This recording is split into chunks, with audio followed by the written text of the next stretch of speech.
Okay, you are good to go. Okay, thank you, Kyle. Amanda. Good afternoon. It's February 2nd, 2023. This is GBOS special meeting. And the Girdwood Board of Supervisors, its committees and subcommittees are subject to the Alaska Open Meetings Act as found in Alaska Statute 44.62.310 and Anchorage Municipal Code 1.25 public meetings. The Girdwood Board of Supervisors operates under Girdwood Public Meeting Standards of Conduct. I'll call this meeting to order at 12:04. I'm Brianna Sullivan, co-chair, Parks and Recreation Cemetery Supervisor, and online we have Mike. I'm Mike Edgington, co-chair, Land Use Supervisor. Guy Wade, Fire Department Supervisor. Thank you. And Amanda, did you join? I did. Yes, this is Amanda Sassy, the Public Safety Supervisor. Okay, great. And in the room, we also have Jennifer. Jennifer Wingard, Woods and Utilities. Thank you. All right, we have everyone here. Are there any disclosures this afternoon? Hearing none, I'll move on to agenda revisions and approval for today's GBOS special meeting agenda. Entertain a motion to approve the agenda as written. I'll move to approve the agenda. I'll second and then that. I'll move an amendment in a minute. Thank you, Amanda. Go ahead with your amendment then, Mike. Yeah, I can do this, or I think, Guy, were you going to do the? Yeah, either way, it doesn't matter. Okay. Go ahead, Mike. I think item number one, we don't need to deal with as an item. We have a small update, but we don't need to actually deal with an action.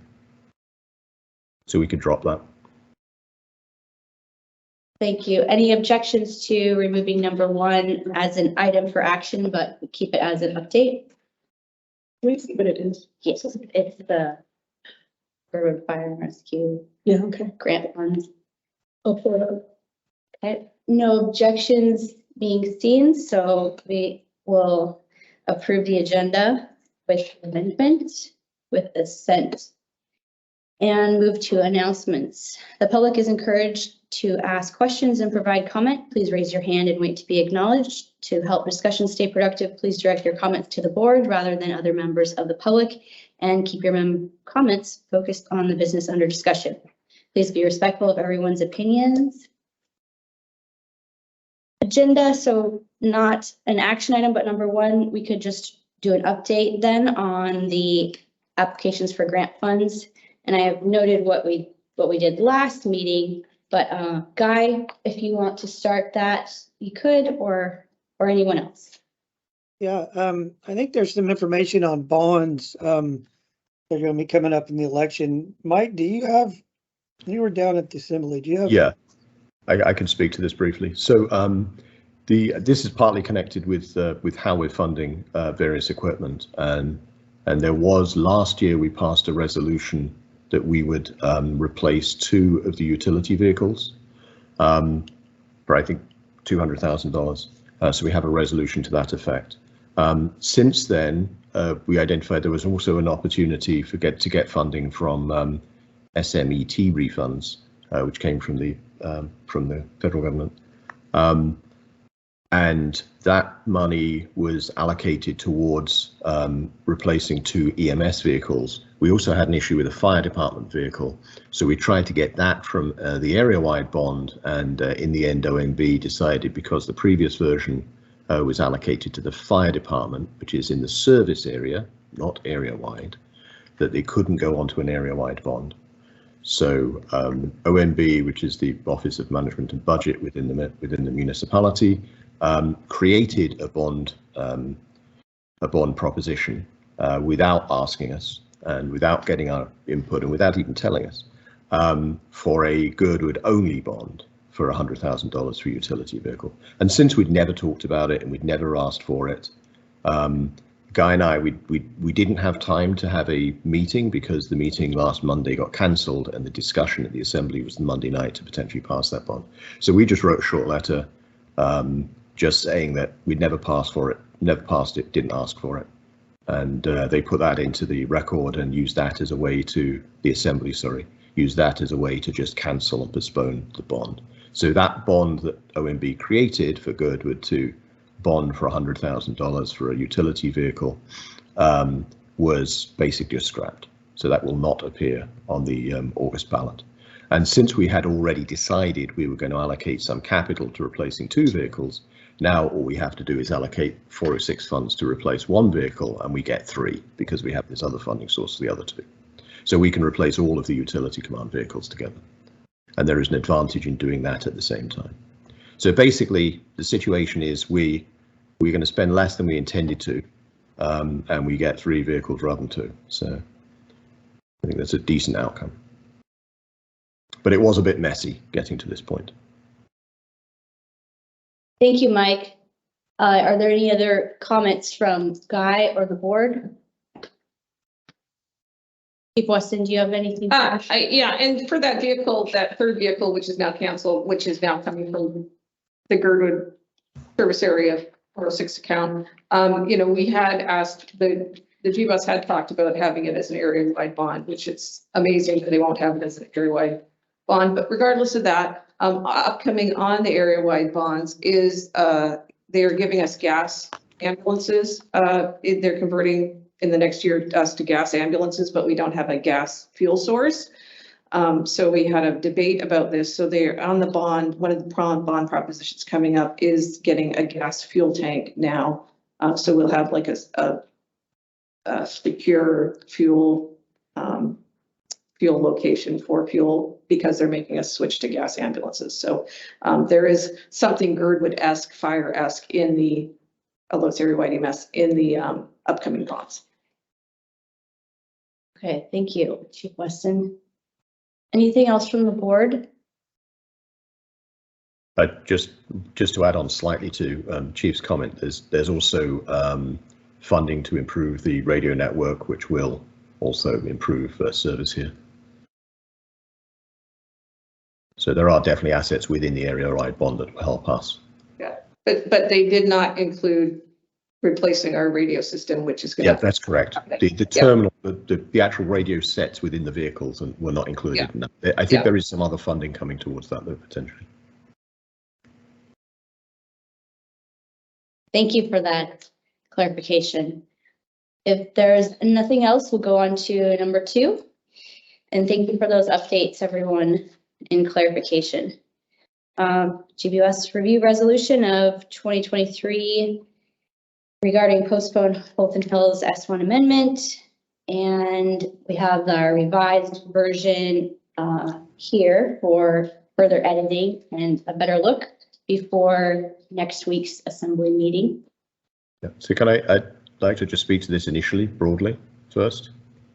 Great, go ahead, Mike. Yeah, we went through quite a lot of in the meeting editing last time, and I think in the process we ended up with something that wasn't as clear as it could have been. Now, we have passed this resolution. This resolution stands. So I think the first question for the board in general is: do we want to rescind that resolution and issue a new one, or do we want to just take the one we had and revise it? I don't know if it matters. I don't know if staff have an opinion on whether it matters or not, but I think one can argue either way. So I would start with arguing we probably should rescind the old one and issue a new one. So actually, I'm going to make that, unless somebody disagrees, I will make that motion. Any comments from the board on that right now? I don't see any hands, but if you don't need to put your hand up, just speak up.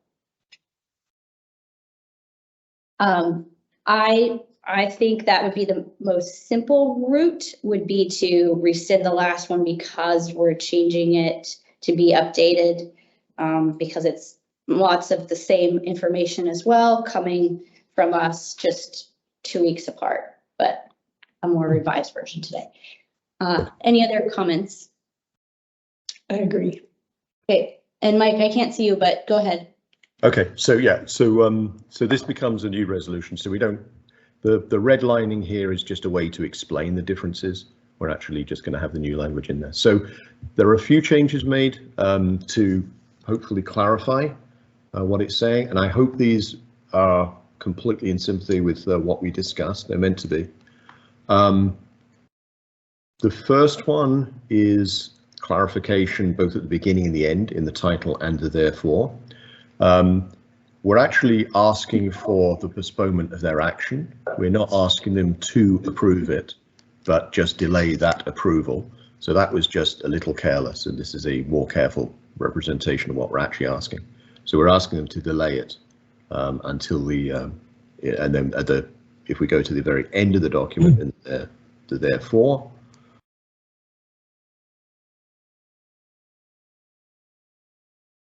So this again clarifies, there are two big changes here. It's a resolve rather than support. I'm taking out the word support for the same reason.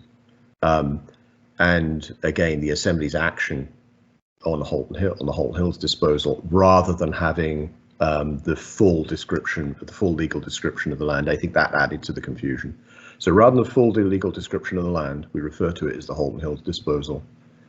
We have referenced elsewhere the AOs and a more detailed description, so I don't think we need it at this point. The other change which goes throughout the document is to avoid some confusion. The thing that's actually being updated is the comprehensive plan. I know we've always called it the Girdwood Area Plan, and the first version was called the Girdwood Area Plan, but that creates confusion with area master plans and neighbourhood and area plans, which are very different from a comprehensive plan. So the purpose of a comprehensive plan is to sort of embody the vision and values of a community into the sort of land use and other aspects. And I did add one therefore, just to say that in a little bit of detail, and that's kind of the reason why having the new comprehensive plan would be a better point at which to deal with this disposal. So if we go back up in the document, there's one additional whereas. Fourth whereas. The fourth one. Yeah, right at the beginning. Right. So that just again describes why the good comprehensive plan addresses housing as one of its 4 priority areas and represents the vision and values of the community. So that's the reason why we would say why we would like to delay it until we have a clear statement of what the vision and values are, and and associated policies, etc. So so basically the changes are clarify that we're asking for a delay in action, not a delay in support. Clean up the language a little bit at the end so it's not as confusing, and then add this one paragraph to say what the comprehensive plan is and why, and then change the use of area plan to comprehensive plan. I would say the most important is the very beginning and very end. So we can look at this as a set of distinct changes, or just say as the document stands. I'm going to do the latter. So I'm going to move that I'm going to move 2 things then, that we rescind the first resolution and jointly reissue a new resolution with the changes which are expressed in this document. Okay, thank you, Mike. We have a motion. Is there a second? I think that those should be separated. Can we rescind? Yeah, that's fine. Those are really 2 different things. Can we just could a friendly amendment? 2 different motions then. Okay, so if you split it, we'll go with your first motion to rescind the resolution from January's regular meeting. And do we have a second for that? I'll second that. Okay, thank you, Jennifer. Any discussion further on that motion? Okay, any objections? Okay, we'll go with assent on rescinding that resolution from last meeting, regular Could I meeting. just, a point of order, could I suggest that we do a roll call just so it's formally? Yes, I'm happy to have that point of order and do a roll call vote. So Kyle or Margaret, can you roll call vote for rescinding? Sure. Brianna Sullivan, Yes. Jennifer Wingard, Yes. Mike Edgington, Yes. Amanda Sassy, Yes. Guy Wade. Yes. Motion passes 5-0. Thank you. Right, now I move that we pass the resolution that is in front of us with the The only change being the very, very end of the document. We don't have the additional of revised language. We just have the passed and approved and then today's date.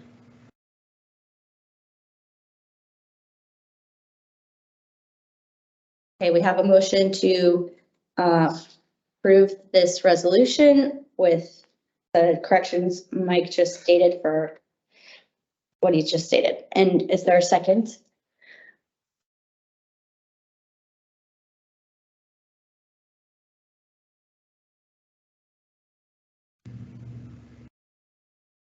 I'll second that.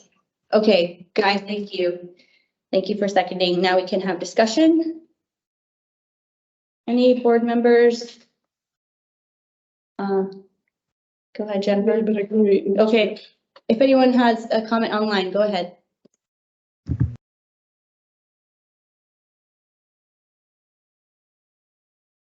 Jennifer.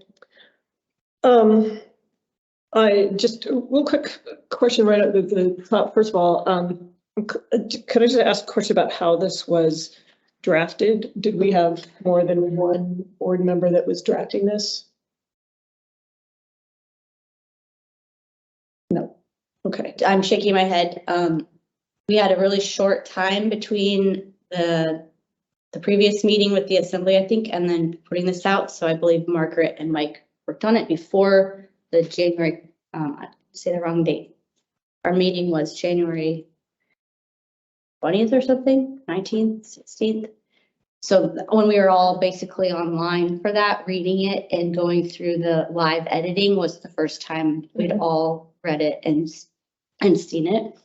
And so this is our second time technically, well, for sure, besides seeing it online as a board in a formal setting. Okay, so I'd like to start off with just saying that I hope that that's not something we repeat, especially for something this important, something that the community's been working on for so long. That put us all in a very tough position.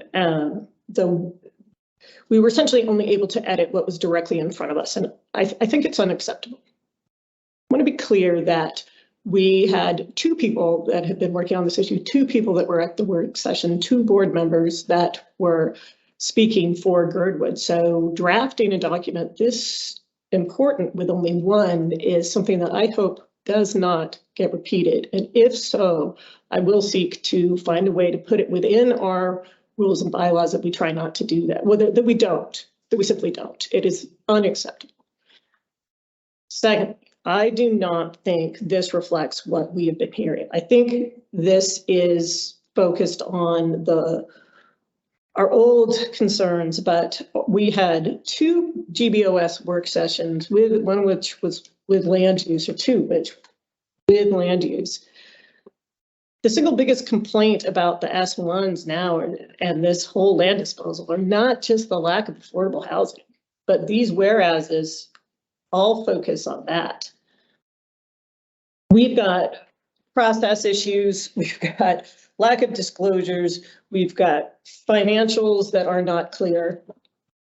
We have the acreage is, there's so many issues with this, and we've had community members bending over backwards to outline that, writing pages of analyses. I think we need to reflect what we've actually heard from the community. And the long story short of that is that simply delaying this is not going to address those issues. It doesn't address the way HLB has done things. It doesn't address the fact that we have not been able to see the legal declaration that Crow Creek Neighborhood Plan is legit. We haven't been able to see the financials. We are paid for Connie Yoshimura, the city has paid for Connie Yoshimura to do work that she's not disclosing. None of that gets addressed by simply waiting until the Girdwood Comprehensive Plan gets written. I mean, I think what's tricky here is that this reflects the testimony that was at the assembly session. So the assembly listening sessions, not the assembly work sessions, but the actual assembly meetings, this reflects that testimony. But it doesn't reflect the subsequent testimony and the subsequent community work, the extraordinary body of subsequent community work that's been done. I think the long story short is the whereas is focused on where we were a couple months ago, and the therefore reflects less of an ask than what we really want. I think what we really want is for the assembly to vote no on this. Now, I know people have different opinions about the possibility of that, but we have to ask for what we actually want.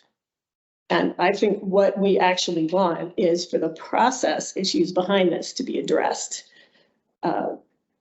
No land should be disposed of this way in anywhere in the Anchorage municipality, but certainly not one so transformative to a community. So that's what I have to say about that.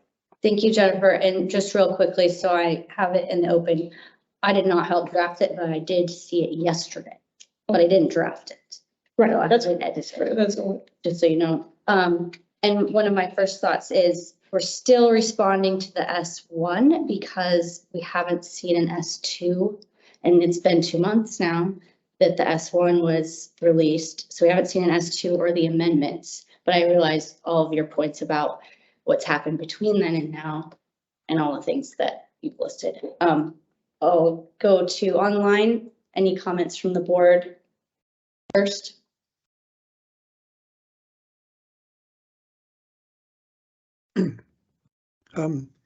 Yeah, this is Guy. Go ahead.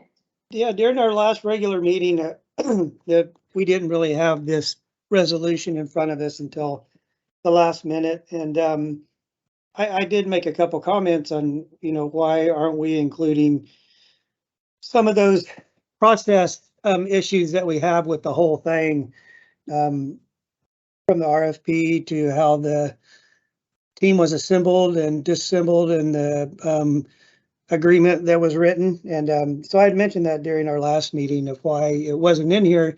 And from what I understood from the authors is that this was going to just pertain to that version that they're looking at now, and they didn't want to get off track. But I don't know if there's some more clarity there, but I do remember bringing that up. And I think that answer I got was that there was, this wasn't the document for it. Thank you, Guy. Mike, did I see your hand up? Yes. I can't see the indication. So we don't have a resolution at all at the moment. So I'm quite happy to withdraw my motion if second agrees.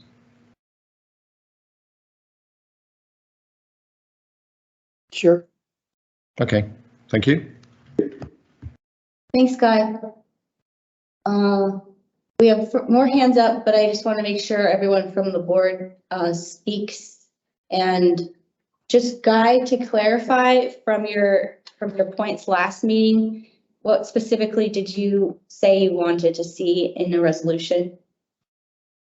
I just mentioned the whole process of how the proposal was written and the team they put together, and how between that and when the development agreement was written,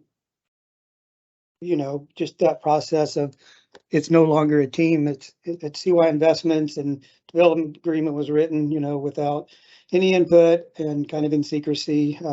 Just that kind of process that and I understand if it, how much can we rehash in here? Do we need to, go over, bring up every subject we talked about during our, public comment, and all those, all of those suggestions were good, but yeah, that was one. And then I did mention the HLB board, their recommendations weren't included in here, and I can appreciate why they weren't, but yeah, those are the two that I brought up specifically. But Okay, thank you, Guy, for refreshing my memory. I recall that now as well, and I'm quite certain the first point you made is in a previous whereas in a resolution if we just recycled that. But I'll go with, oh, good. Go ahead, Jennifer. Hey, Guy, I just wanted to acknowledge you're right.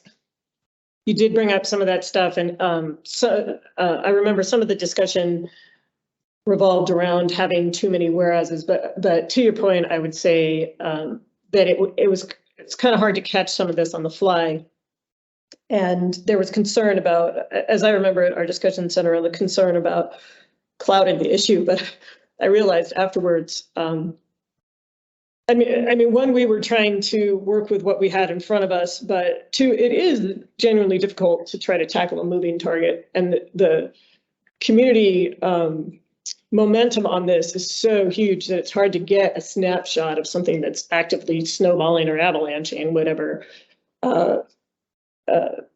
metaphor you want to use. So anyway, I just wanted to acknowledge that you're right. I do remember you bringing those up.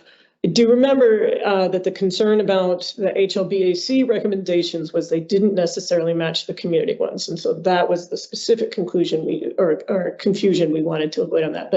But you're right, you did try to bring in some of the process stuff. And so I could understand if you're a little frustrated that now it's coming up.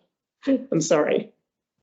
No, that's all right. And I mean, it is hard to capture everything in without, 100 whereases and what's the objective of this resolution. But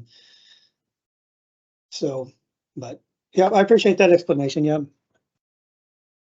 Thank you, Guy, and thank you, Jennifer. We have other hands up. I'll go with Mr. David Nyman. Hey, thanks, everybody. One thing can you hear me? Yes. Everyone? Okay, thank you.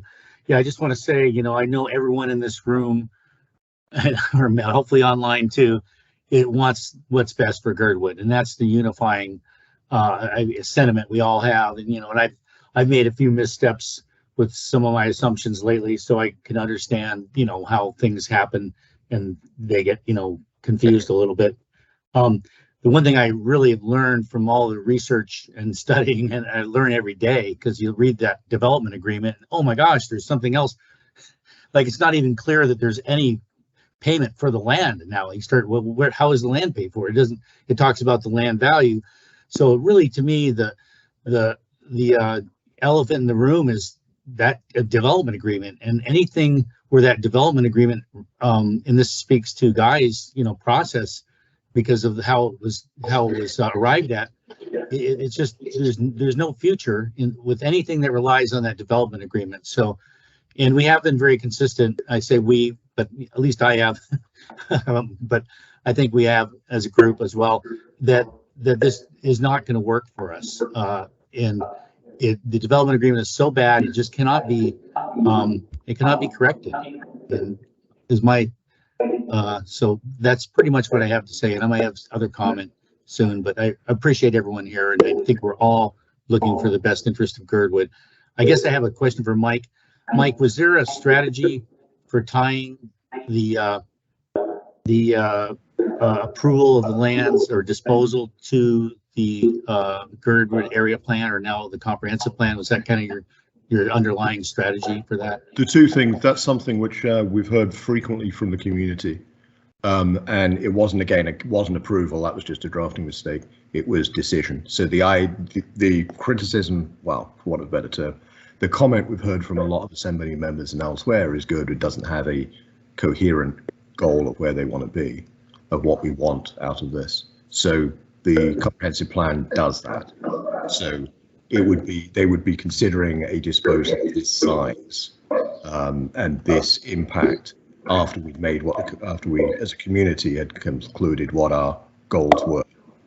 So it answers those questions first. And again, we've heard from many community members that it's unreasonable to be doing something this large and this impactful when we're literally at the last several months of going through the replanning exercise after with a 30-year plan otherwise. Did anyone ever see those development or those sole source awards to Dow or CY Investments? Is that the first time we've seen it? I know I'm off subject. Yeah, that's off topic, I think, but I believe there is public information about any award over $50,000. No, I'm just saying we were not aware as a community that those sole source contracts had been issued to CY Investments. There was public. I think on one of them there was public notice about it. The one for the going through the public process. Okay. Yes, that appeared in an assembly meeting several months ago. Okay, well, I'll just conclude by I appreciate everyone's efforts on this. We've met with a lot of community councils and get a lot of support. And the only thing if we do a new resolution, or if you do a new resolution, I would think it just needs to reemphasize the no And the more we learn about the underlying development agreement, the more it's both lays out, it's just so unclear, but it leaves so many doors open. I'm certain that development agreement was written only by an attorney for the developer, because I can't see how that would ever pass muster with any legal of any responsible party. Thank you. Thank you. Mike, would you like to go next? Yeah, so I was going to partly answer the comments Guy had about the HLBAC, but I think you probably covered those. The issue there was several things that the HLB Advisory Commission brought in that we had looked at and decided either weren't adequate, or in some cases we probably wouldn't support anyway. So that's the reason that it wasn't included last time. But yeah, I mean, I'll make the same points everyone else has made. There's so much here and such a broad set of concerns and issues, and a lot of misinformation flying around, a lot of clarifications which change our understandings we've had in the past, that this was meant to be something very specific to the thing that was in front of us a while back. And it was clear that it didn't even quite achieve that because of some wording confusion. So what I proposed here was just to clear up what we had in front. If we want a completely different resolution, that's fine. And now we're in a position where we have nothing in front of us, so we can start from scratch. So now we have a blank piece of paper, we can discuss what we should have. I look forward to that discussion. Thank you, Mike. Any other comments from the board? Okay, we have a hand in the room and then we'll go back online. So say your name, please. Yeah, Kelly Okanik. I echo David's comment that I'd like to see a resolution of a no vote. And I've really sat and thought, what are the key issues, underlying for me? And they really come down to 4 key issues that I'd like to see represented. One is that there's no acreage specified in the disposal. So it says portions of 3 tracts. And these 3 tracts, if you add them up, are nearly 450 acres. And so I think we should oppose anything that doesn't specify the precise acreage. I spoke with Suzanne LaFrance, and she said that there was meant to be, she read to me the language that was meant to be in another version that specified it was 60.1 acres, and that is not in the version they're going to vote on, which increases my concern over the topic, not decreasing it. Because they are voting on S, not S1, S, it's up now. So that's number 1, no precise acreage. And that creates too much risk for Girdwood because it could be 450 acres. Does she transfer it to Pomeroy? There's a no restrictions clause in the development agreement. It's a whole can of worms. So that no on that. The second issue is selling below fair market value. So there's an appraisal out there that's $2.1 million. We think that's too low. Regardless, let's say it's 2.1. That says as is condition, this land is worth 2.1 million. The proposal is this land be contributed to a JV that probably $8 million of offsite improvements are invested. And then in a few years, we get 2.1, which is a negative $6 million value for the municipality of Anchorage. That's really problematic. So you could argue 2.1 is or isn't fair, but negative 6 definitely is well below fair market value for this land. Which brings me to my next point, which is that we lack still, after so many requests, a full financial picture. So we have the pro forma, and the pro forma dictates, the shared net profits calculation, but it doesn't include the offsite improvements or the wetland fill credits, both which are substantial monetary impact to Anchorage. CY's sole source contract from December of 21 to June of 22 was for the offsite improvements pre-development work. And yet we do not have an estimate for that. Adam Trombley says it can't be estimated. If we've paid CY to do pre-development work, there must be an estimate, and we must understand what that is.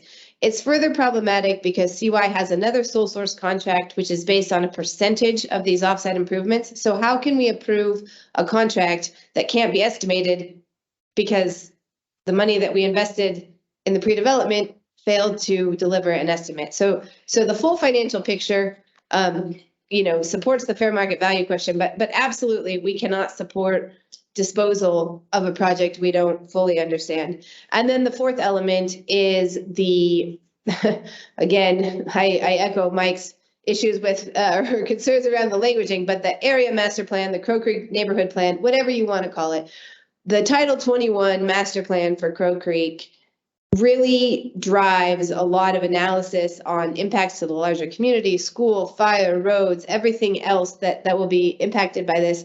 The RFP proposal and development agreement commit to completing that plan, and municipal legal has waived the requirement for that plan in a decision that has not been shared publicly. And that's hugely problematic to me. I don't agree with waiving it. And it raises concerns that legal review has been held in secret, much like other details around this. So my request is that the resolution include the 4 elements: no precise acreage, below fair or failure to demonstrate disposal at fair market value, lack of the full financial picture, including offsite improvements, and waiving the area master plan, especially with the decision justification being held in secret. Thank you, Kelly. Are there any board members that would like to speak next? If so, go ahead. Okay, I'll go. Grace Pleasance. Go ahead. Thank you. I also want to say thank you to all the Girdwood Board of Supervisors that have been putting timeless hours into this issue of Holton Hills, as well as all of the public of Girdwood. As you know, I am a developer, and again, as what Kelly Okanoke just said today, the lack of transparency, the lack of due diligence, the sole source contracting of over almost close to $200,000 of sole source public funds have been given to a developer, a private developer, to develop public lands. This is just, I mean, honestly, guys, if we end up in a lawsuit, these will be several of the big points that are going to come forward, because in nowhere else in the country are they doing this kind of shenanigans. And I will say the DA, as you've heard from, I hope everybody has read it, is just a can of worms at an enormous proportion that I can't even describe. I personally asked Adam Trombley if the DA was reviewed by legal. He indicated that it was. I understand that legal has not reviewed a lot of things that Mr. Trombley now has said or stated. So many of our resources that we always at and counted on as being reliable, I don't think we can at this point, at this present time. And I'd like to see that our Girdwood Board of Supervisors comes out with a resounding no on Holton Hills. As you said, it has much more depth than just the affordable housing issue component, or even, for that matter, the Girdwood area plan, the Crow Creek plan. It is apparent to me that the whole process that occurred in this dysfunctional department called Heritage Land Bank has systematically propagated on the community of Girdwood to the point where right now we're talking about $1 million development with repercussions to us that are far flung in the future that has been done very, very quickly. So I'd like to see a resolution. I hope somebody from the board will step up and we could have a resolution prior to the meeting of February the 7th. And I guess we'll go from there. Thank you. Thank you, Ms. Pleasance, for your comments. We have more hands up. So Matt Schechter.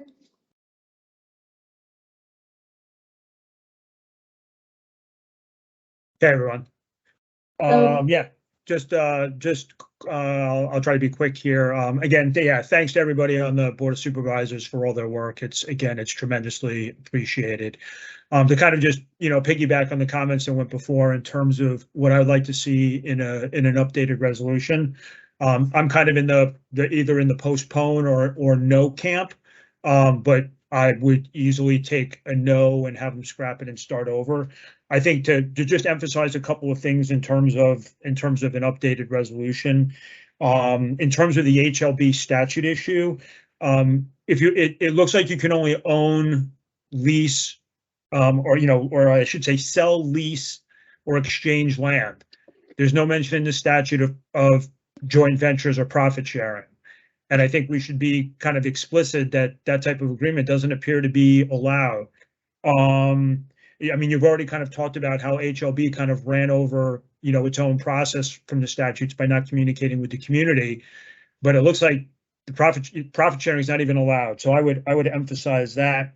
And then on the financial projections, and just to kind of piggyback on what Kelly said, we have no phase 3 numbers here. And I kind of go back to the fact that it's interesting that, we don't have a firm amount of acreage, and they didn't provide any projections for phase 3. And so, the fact that we don't have numbers that tie back to some acreage that we can actually see, I think speaks volumes about the uncertainty of this deal. And is another reason that you could probably just firmly put me in the vote no camp. And so I just wanted to kind of add those points on there. Again, thank you for, kind of all the work you're doing and for hearing us out. Thank you, Matt, for your suggestions and for all of your work and time on this. Thank you. Okay, left. Do you have something? One question. Yes, go ahead. Go ahead, Jennifer.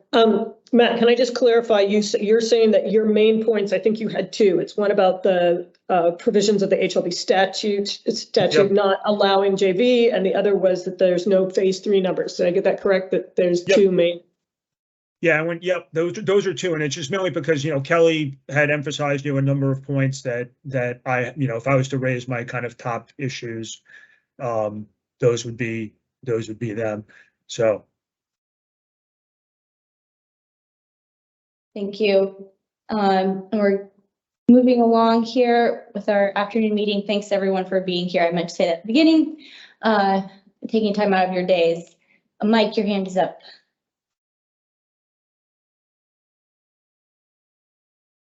You're on mute, Mike. You're muted. Sorry, double muted. Since we're expressing some of the fundamental problems, I think still we have this core problem that the whole justification and purpose of the project in the first place was to provide housing, and the development agreement doesn't say anything about providing housing. We have, because it's a land development, there is a limited amount of control, possibly no control we have, or very, very limited control indeed, over what comes out in terms of housing and the timing for that. So again, I think there's several fundamental questions that have never really been answered or addressed about the project. I'd like to say something briefly about acreage. If that's a real concern, that's actually a relatively easy thing to fix, because there was now the platting action to separate the 3 original tracts into 5. So if that's a real issue that there needs to be a clarification on, we can request a specific change so it does specify the acreage. But I don't think that addresses any of the more fundamental questions.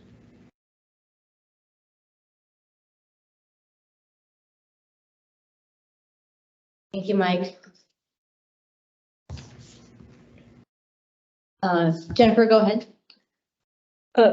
So, Mike, I would agree, and I have a question about, I agreed with what you said about the DA not specifying housing, if I understand correctly what you said. And I noticed like the third to last whereas, where it says that the S1 does not guarantee that housing. One amendment that I think we could, I think we might be able to pull some of these whereases. I like that whereas, but I wonder if it would work. Does that sum up your main concern if we replace S1 with development agreement? Like the original development agreement? Can we say that? The proposal itself does not. Yes, I would agree with you. I think the development agreement, and I think because of the way the deal is structured to maybe even broaden the development agreement, there seem to be very, very limited, if any, controls over what housing is eventually produced. There may be things that can happen in the PUD, but again, we have no guarantee of that. So structurally, there is a fundamental problem with the way the project is set up. So just to clarify again, what if that whereas read, whereas the development agreement does not guarantee that housing, et cetera, et cetera? Would you be broader than that? I would say it's broader than that is the project doesn't. broader than that. Okay, the project as outlined does not guarantee that housing, et cetera. Okay. Thank you. I was on that same spot to insert development agreement. Or whatever word can encompass more than that. Mike, your hand's still up, but you don't need to, we have one other hand in the room.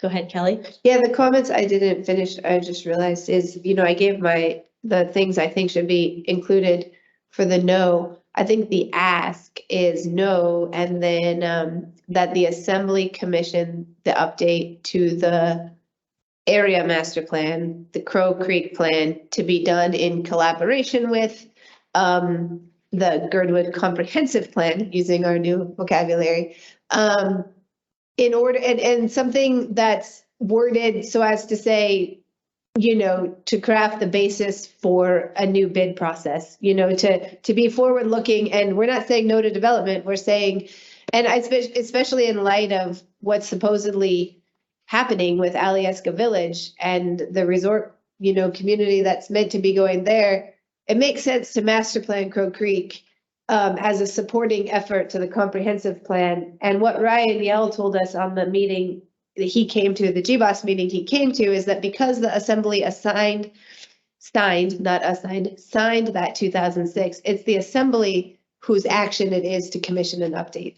And so I think our ask is that they vote no, they commission an update to that plan to be done in collaboration with the comprehensive plan, and that land disposal follow those two efforts. The completion of those efforts. Thank you. Guy? Go ahead. Yeah, you bet. No, Kelly, I appreciate that. That was kind of my concern, going from postponement to no, and how do we word that? As I know, sitting in those meetings, we're getting pushback from some assembly members saying that Girdwood is just no, no, no. And I don't think that's the point. I think, there is a yes if we're considered and some of our needs are met. So I appreciate you for bringing that up, because I think that's a good way to go from postponement to no, but with a resolution and possible housing in the end. Thank you, Guy. David? Thank you. Yeah, I just am chiming in on this same issue, is that we need a path forward and we need to voice it. And I think that was the intent of Mike's, some of the earlier language in the past resolution, is we have to project that we are going to move forward. We have a plan of some sort. Obviously, we're tying it to sounds like we tie it to the comprehensive plan and the area plans, but not that everything needs to be done, but at all, I'm not sure if the area plan would probably take a while, or excuse me, the revising the Crow Creek plan might take some time. But, and that's what I tried to do with any of my public comments is, this whole process, we've identified from other developers and communities solutions to the housing issues facing Girdwood, and that so a possible resolution included it. I just scratch this out. As resort communities use the land and land value to promote workforce housing, and no such effort is associated with the current proposal, something like that, something to include, recognizing that the land itself is a vehicle for, promoting good development. Anyway, I think it's really important that we lay out some language that shows we're moving forward and we want development. We just want it planned, and we want to participate and have a stake at the table. Thank you. Thank you. Crystal, I did see your hand up earlier, so please go ahead. I just wanted to make a couple comments that I agree with a lot of the things that other public members have said. And if we are going to the transitioning from a postponement to a no, then I think that we should kind of look back in time to the resolution that was brought forward by Girdwood Chamber of Commerce in April that said no and issue an RFP in spring of 2023. I think they did issue this RFP in a matter of weeks. So to say that that can't be done is not accurate, in my opinion. And so I think if it is going to be a no, we give them a specific request of what we want for them to do. So it's not no and it dies on the floor. It's no, we want this instead. And it is absolutely essential to have Girdwood community needs, especially land needs, met in the RFP itself, beyond just residential.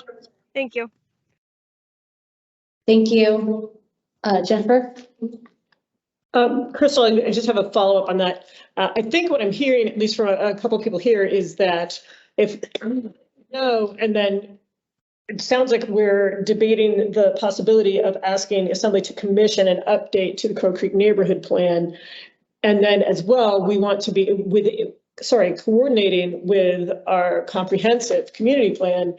Then that's a specific ask. I would imagine several people online at least are going to have some concerns about asking for a new RFP when we haven't finished those things. And when, in particular, the comprehensive plan is looking close. We're asking for, it seems like, and Mike, correct me if I'm wrong on this, but I think we can get it within the year at least to pass on to the city on this. So yeah. Did you have any feedback on that, Crystal? Yeah, I think that would be fine. I mean, I think waiting for the area plan to be completed makes the most sense. I think it's crazy to do a disposal of this size prior to the area plan being completed, especially when the funding is secured and the finish line is in sight. And so, like, it's never been a more realistic time to finish the area plan than now. And so I think, yeah, I guess identifying exactly the mechanisms that and the steps that we expect them to take as part of the resolution. I had my hand raised earlier because I just wanted some text amendments if the resolution that was being put forward is moving forward. But if it's been pulled off the table, then I'll reserve that. But it would be that the organizations that are listed be asked about if they have in fact taken a position before that they're mentioned in the GBOS resolution. Thank you. Thank you. Mike, your hand's been up. Yeah, the several things here.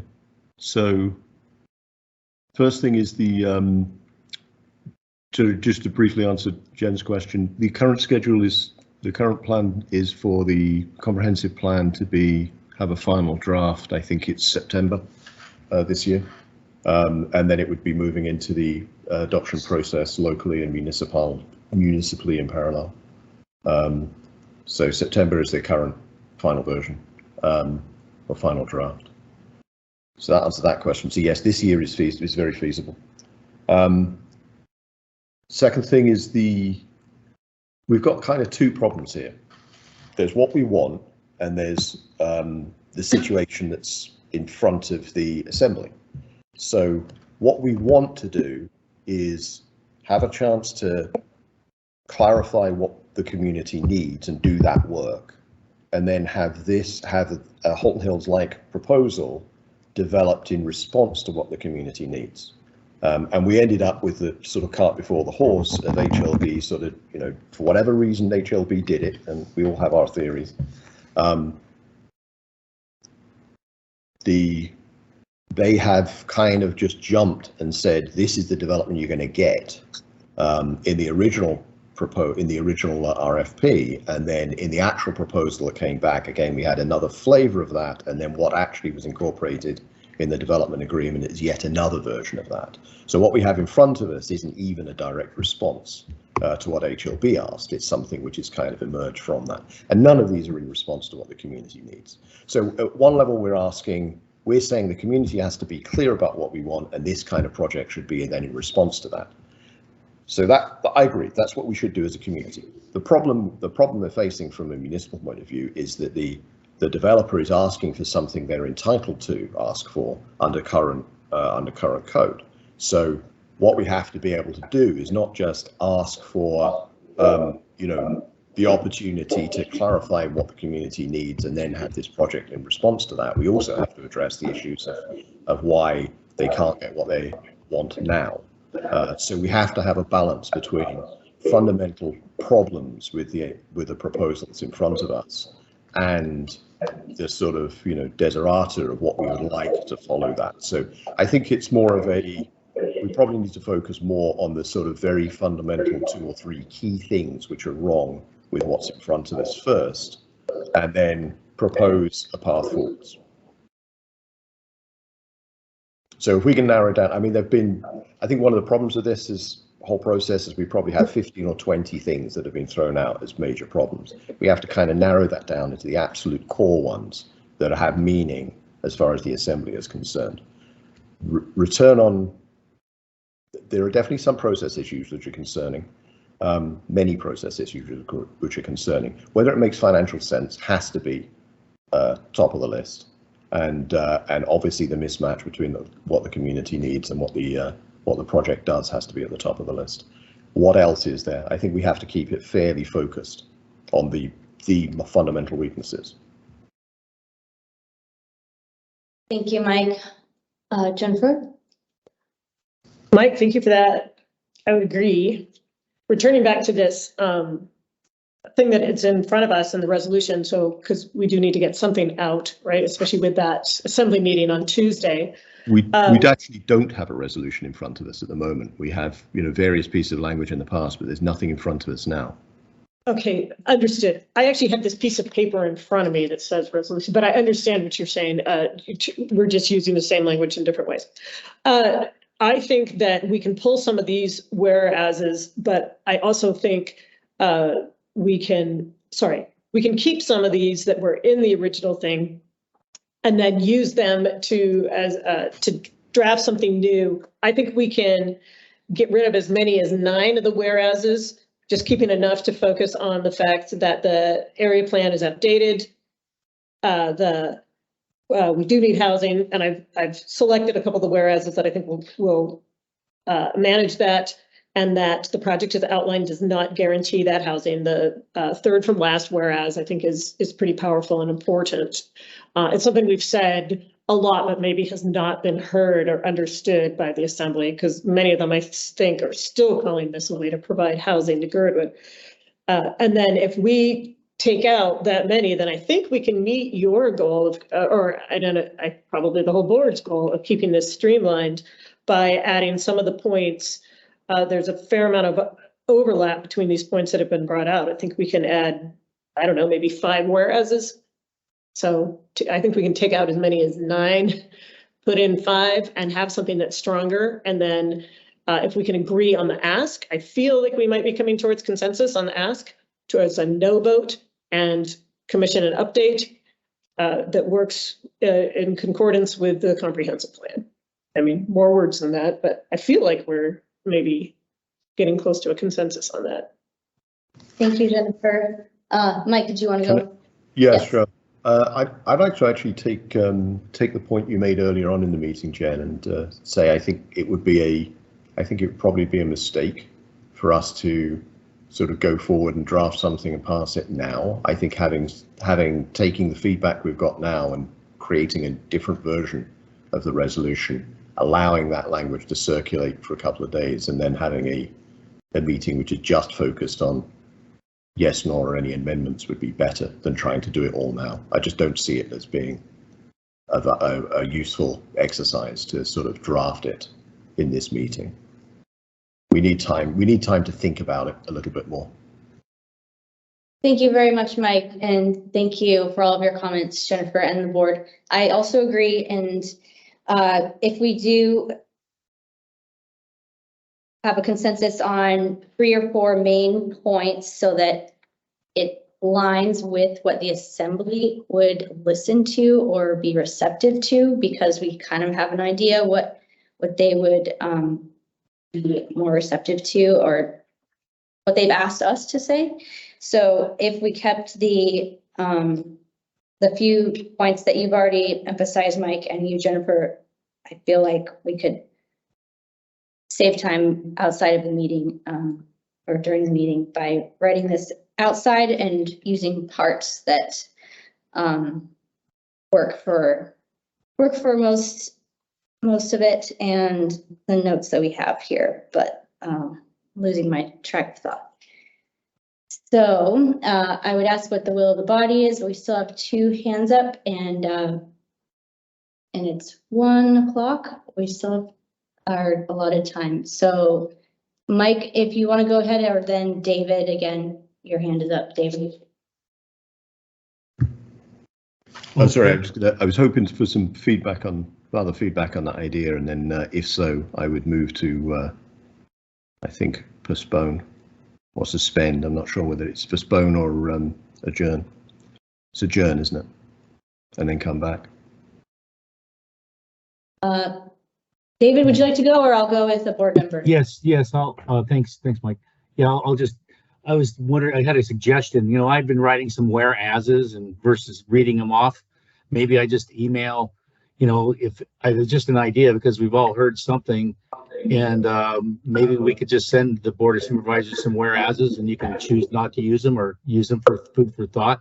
I certainly can write up 3 or 4 whereases, and then, but it sounds like I agree 100% that it's got to be a short list of what our beefs are, followed by a path forward, whatever that may say. And coming back in a couple days is a good idea, I think, as well. Thank you. Thank you, Mr. Nyman. I did fail to go to staff at the very beginning. It was asked if you had any feedback at the beginning. Do you, Margaret, or Kyle? I had my hand up initially because I wanted to direct the attention to the prior resolution that we were looking at. And although it's not all spelled out directly, there is a whereas that refers back to a bunch of documentation. And since the people who would be receiving this are assembly members, they would have access to those full documents, resolutions 2022, 14, 23, and the letters. So, you know, I want to make sure that however you do it, you're confident in the information that you're actually sharing in your letter. Thank you. I'll just add that it sounds like you guys are on this path, but as concise as possible. We know that the assembly just, you'll sit down at their desk and they'll have a stack of paper. And so they'll breeze through things. So as much as you can put your points on the front page, like a resume, they're going to be more receptive to it. The other aspect about it is that if you're going to be asking, if you're going to be including asks, which means things that you would like the administration to do, I would be prepared that you're not going to see it in this administration. As you're well aware in the press, there's a lot going on right now, and we're just trying to keep essential services running, essentially. And so without a real estate director who's there to direct this, it could be a new administration or a revised administration in 17 months that's taking this up. So it's a very much a possibility at this point in time. So just want to be aware of expectations and what you think turnaround would be if you did have asks and the assembly approved those asks. We right now can't spend more than $5,000 a month on our credit cards. You know, things have gotten so locked down that it is the assembly right now is the bottleneck. So whatever happens, it will be going very slow. Thank you, Kyle. Thank you, Margaret. Guy, your hand is up. Yeah, thanks, Brianna. I agree writing this on the fly is not the way to go.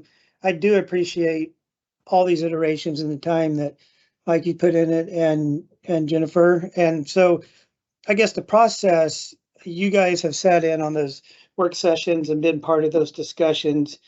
I guess my one question is, are you guys going to take a stab at rewriting this? And my second question, I don't know if you can answer it right now. You know, a lot of good points were raised here. And do you have like a quick bullet list of those issues you're going to raise in this new version? Thank you, Guy. Mike or Jennifer could answer in the order that you prefer. Mike's hand is up. I would say if rewriting a resolution now, I mean, I agree. I think Jen and I can do a good job of this. Writing a resolution now, I would say that the therefore is that the is that the disposal is rejected, voted no. And the reasons are, or our main justifications for that are that the finances of the do not appear beneficial to the municipality. That's number one. There is no housing generated from it. Number two. There have been many failures in process. Number three. The needs of the community are not have not been put at the fore, despite many attempts at communicating those. I would say they are the four main points. We could potentially go into a little bit more detail, be a bit more nuanced on some of those. But I think any of those four are good enough reasons to at least delay. But I think all four together, we can definitely argue should be a no. Thank you. Bert, do you have anything to add? Yes, a few things circling back. One to Mike, your original suggestion. My only concern is I want to make sure we have something in a timely manner since this vote is coming up on Tuesday. So that would be my only concern with not what. Along with that, I would say if you guys want to have a meeting, it's probably next Monday is the day to pull it off. And so if you want to post anything, we would need to post it tomorrow, Friday. Right. So yeah, that's what I was going to suggest. I think we can come up with a draft by midday tomorrow, and then it becomes, you know, publicly available over the weekend, and then we can make a decision on Monday. We can get anything we have laid on the table as a memo as a memorandum for the assembly.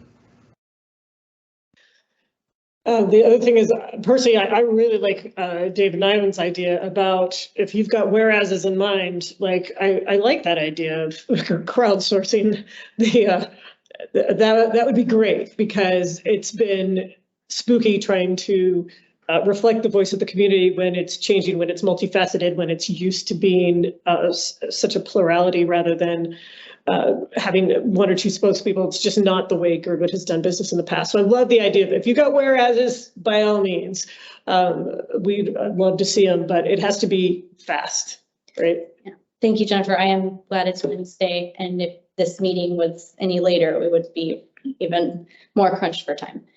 So we still have hands up, and I think we're finding,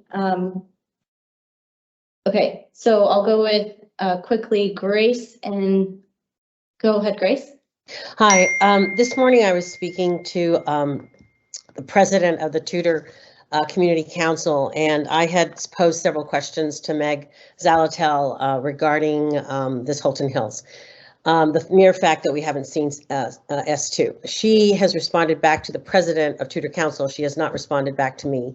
The Tudor Council president told me, Meg has told him that she will be putting on the table the S2 version on Tuesday. And she is also going to be asking to postpone the vote for another 2 weeks. She said all of this, of course, is up for discussion with the Assembly. We are hearing, as I think some other people have heard, they are getting somewhat, tired of Holton Hills, and it's sucking up all the oxygen in the room. So I don't know if it's going to go anywhere, but that is what she told the community president of Tudor Council. So I thought you should just be aware that Tuesday night we will be seeing an S2 version. Where it goes, I don't know, and what it even looks like, I don't have no idea. But that she's going to be asking for another postponement of our vote. So that's what I wanted to share with you. Thank you, Grace. Yes, their meeting is really full on Tuesday also. I saw another hand, Crystal, your hand, and also we'll go with board members after that. Just a quick comment. I had heard mixed comments about if the public hearing was going to be reopened. And I asked Suzanne LaFrance this morning, and she said there's kind of mixed feelings on the Assembly if it should be reopened or not. And but she said that, you know, she can make the motion, but then they will get to vote, I think, on if they even reopen the testimony or not.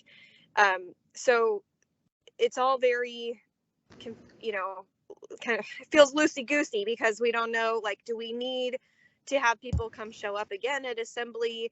Again, that would be disappointing if it is going to be postponed for 2 weeks, because then you just, you know, you get the meeting fatigue situation. And I think just like them, we are also sick of Holton Hills, and I would like to see it go to vote. And so we can, move on from there.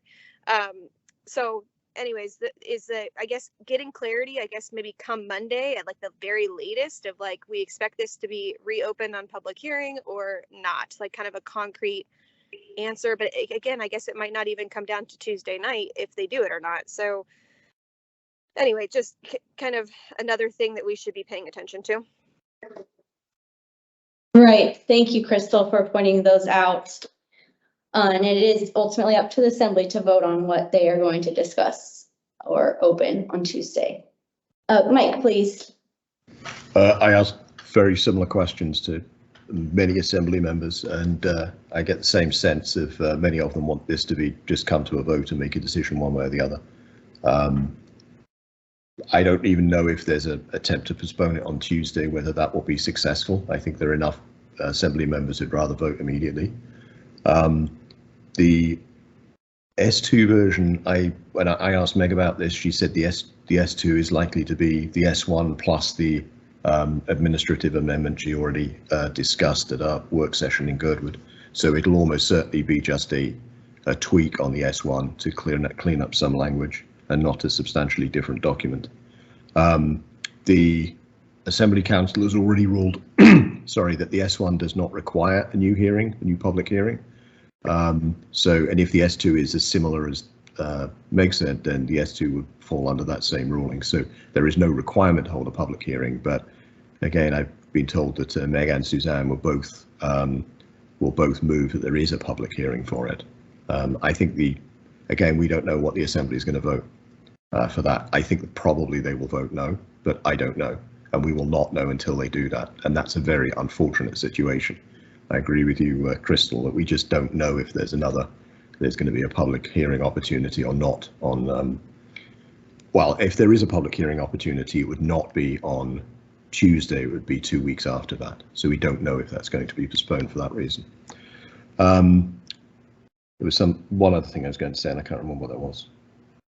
Oh yeah, the other thing is there's some other things in the S1 that are not directly about Holton Hills, but about the relationship between HLB and the community, which I don't want people to lose focus on. There are some useful things in there about having better communication with HLB. Basically, there's an implication in there that we can also push on that such big projects shouldn't be happening when they don't have a director, and when they have this sort of revolving door.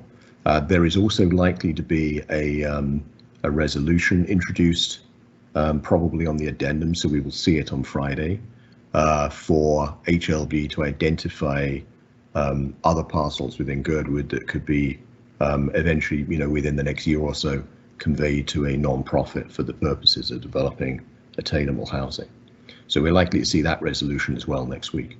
So I just want to make everyone aware of that.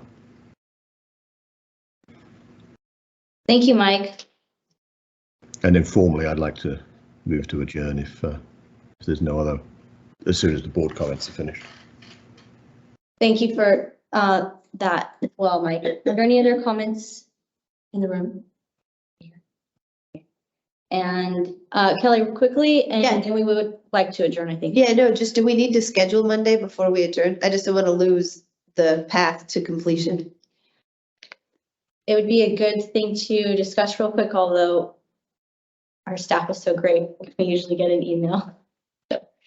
Well, we could ask if you guys are available at noon on Monday. Or for evening meeting. Evening would be difficult. Evening is booked at. We have public safety. Oh. Safety's in here. We do the public safety, so it would have to be before 7. Yeah, we need to be before 7. Couldn't we do it at 6? Just in case. So ideally, the soonest on Monday is also the latest we could get something done before the 7th. I'm open to any suggestions by board members. Or how about 5 p.m. on Monday? I don't hear any objections. Because having hybrid is really Fantastic. Thank you. Okay, well, other than that, thank you everyone again for making time in your day to schedule this, and also as a result of last week's meeting being canceled, so a lot going on. And we had a motion to adjourn. Do we have a second? Jennifer, second? Okay, we are adjourned at 1:18. Thank you. Thank you. Thanks. Thanks, everyone.